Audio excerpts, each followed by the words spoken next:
Ayan, magandang araw uli sa inyong lahat. Meron ako ipapakita sa inyo yung rosemary. Ayan, no. Ganyan pala ang rosemary, tingnan nyo. Napakabango niya. Para siyang mint ang smell niya. Ganyan siya mamulaklak. Pag summer, ayan, ganyan ang kapal ng bulaklak niya.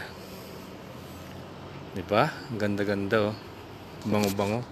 Kulay violet yung bulaklak niya. Napakabango niya, malimuyak yan. Sa mga hindi pa nakakakita ng rosemary na bulaklak, ito yun.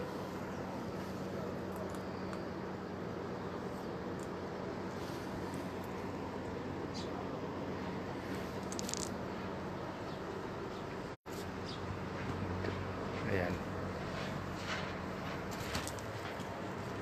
Para siyang lavender. Ayan ang rosemary.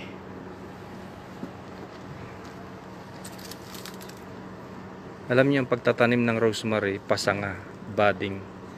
Kukuha lang kayo dito ng ayan, puputulin nyo, itatanim nyo sa magandang lupa, sa basa.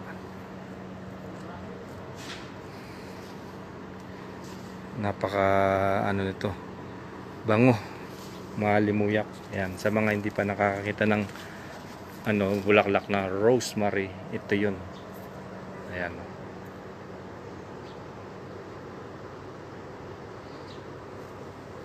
Part of variety ng mga ng mga mint.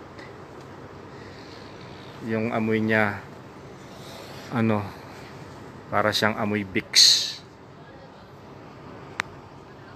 Sige po, ayan, pinakita ko lang po sa inyo itong rosemary flowers para makita nyo rin sa mga hindi pa nakakakita ng mga bulaklak na rosemary, ito yon. Enjoy watching my videos and have a nice day. Happy weekend po.